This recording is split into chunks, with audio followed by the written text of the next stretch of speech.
The video begins with the text PR Plus presents in pink on a yellow background.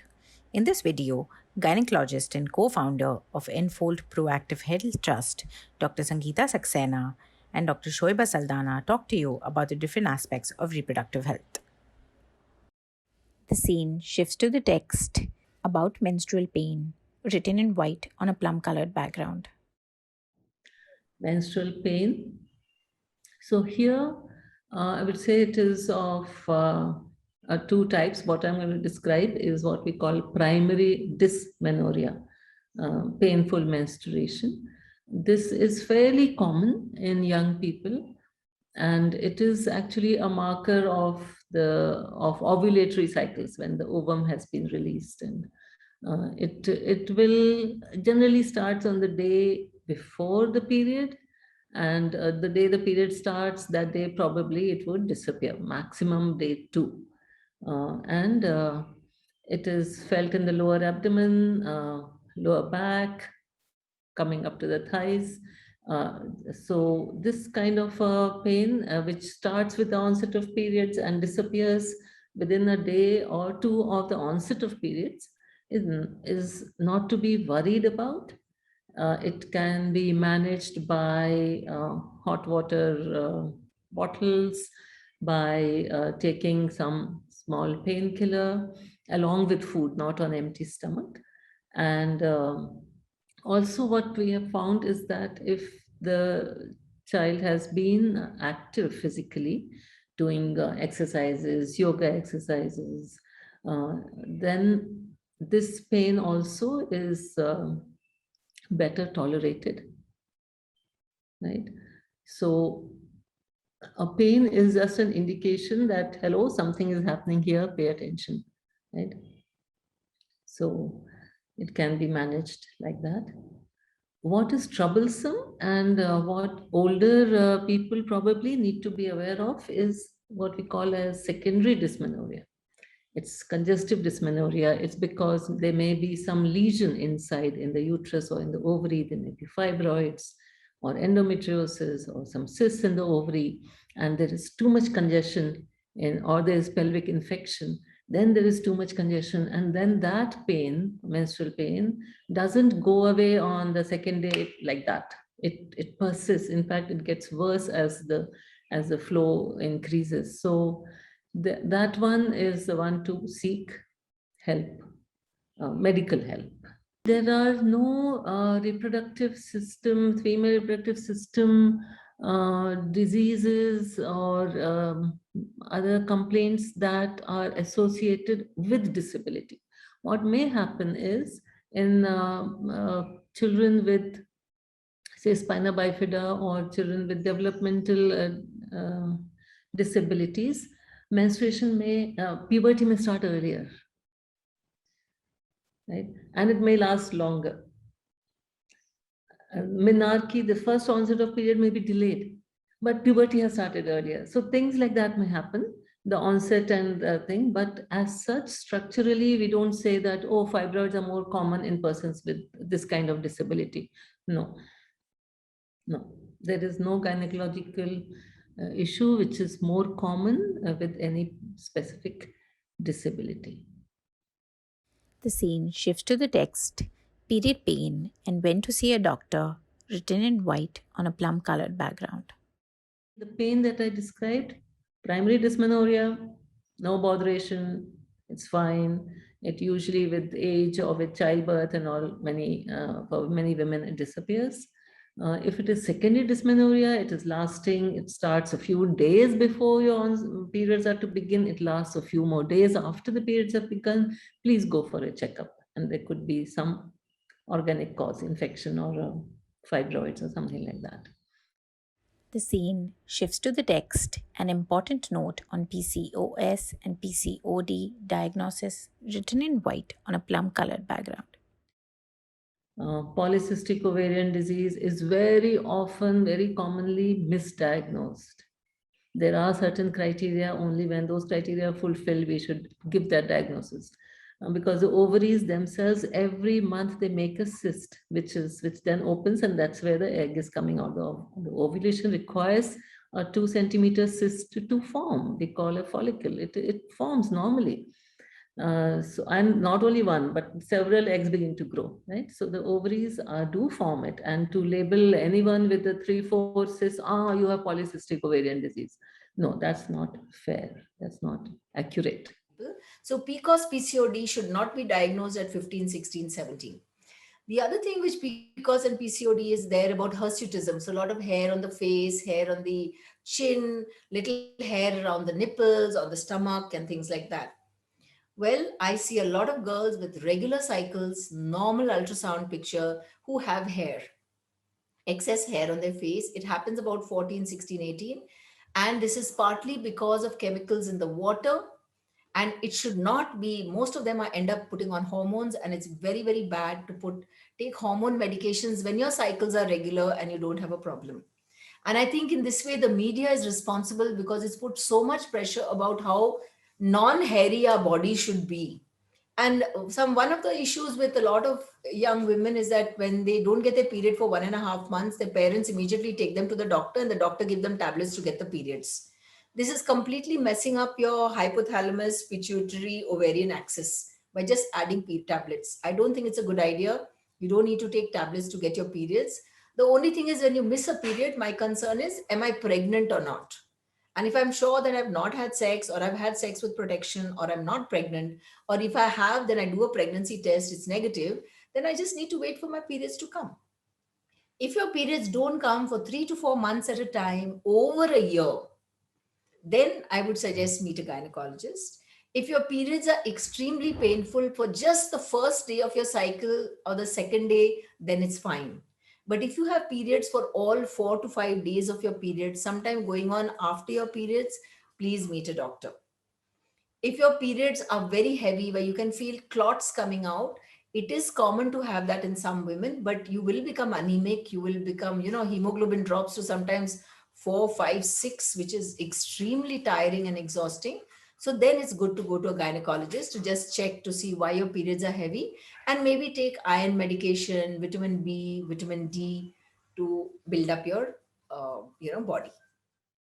The scene shifts to the text, a little about endometriosis, written in white on a plum colored background.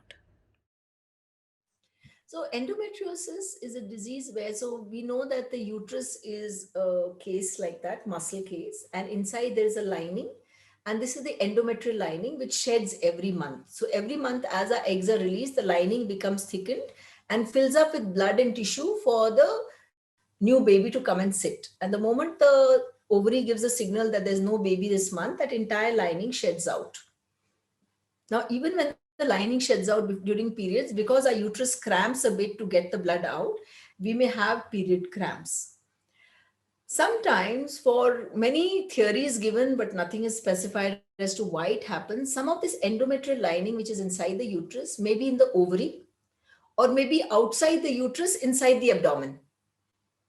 So what happens is, every cycle, when the lining inside the uterus is growing, the endometrium in the ovary or on the uterus, that also grows. And then when my period cycle blood comes out, this sheds over there.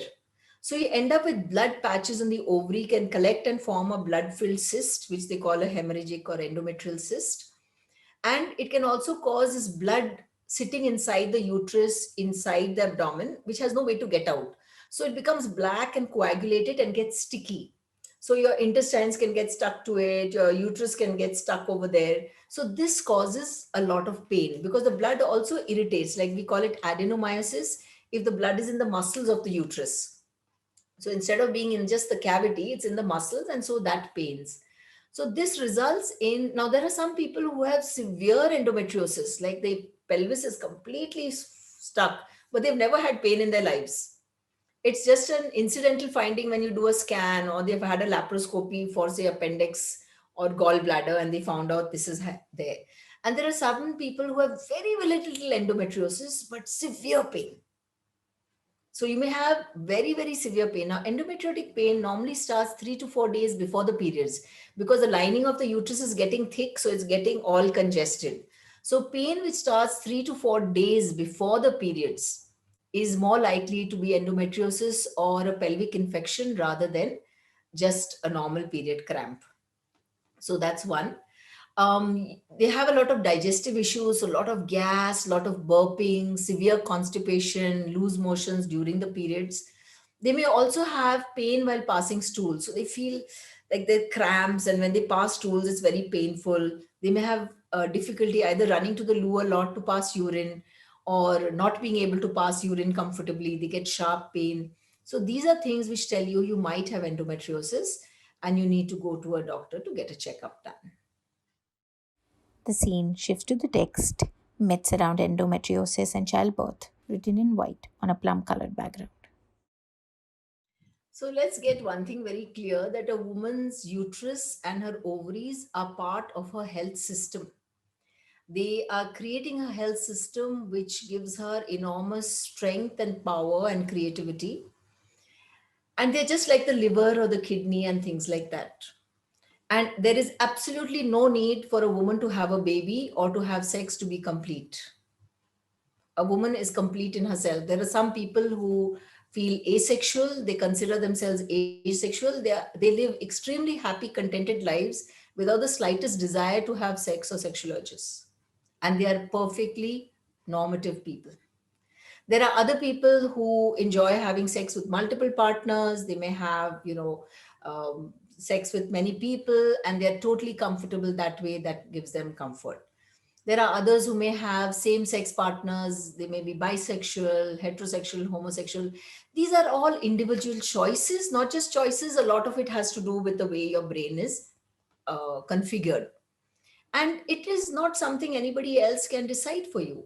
So originally, I'm frankly speaking, with so many families, a woman's uterus is only of use. I mean, women are considered walking uteruses. If you have a baby, then you've completed your job as a woman. You may hate kids and not have the slightest desire to have kids, but it's still, nobody expects men to be paternal. But women are expected to go kuchiku over babies and get all maternal over babies, which is absolutely ridiculous.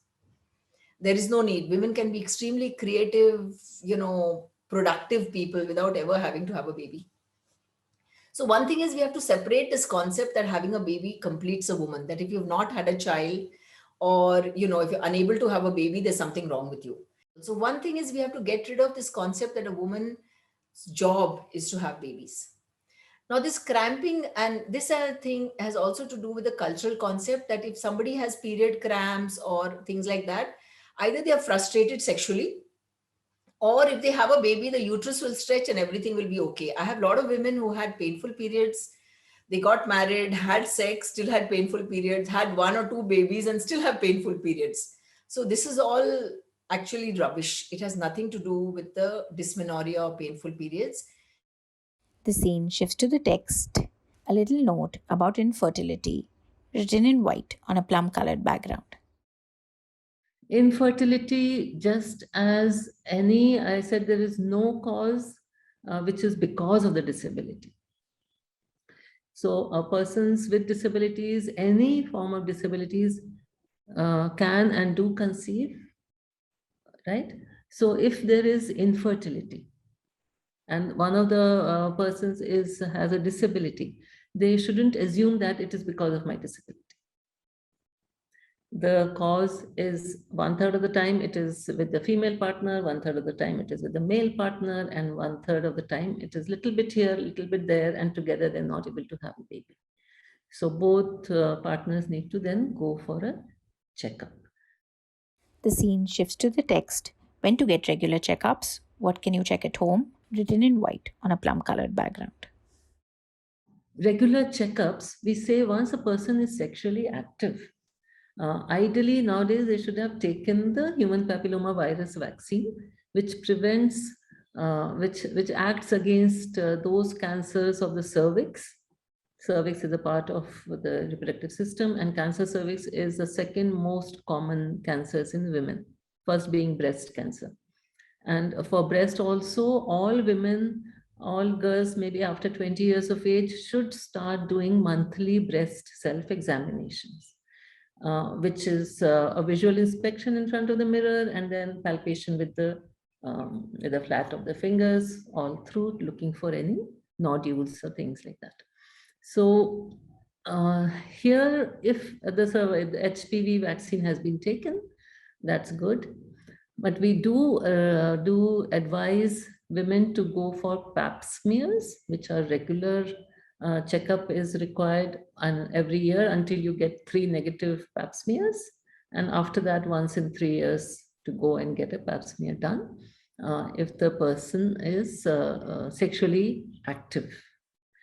Cancer of the cervix is extremely rare in people who have abstained from sex altogether. This video ends with two logos on a yellow background. The first one is a pink heart and a plus sign and has PR plus written underneath, and the second one is a green and black eye and has point of view written next to it.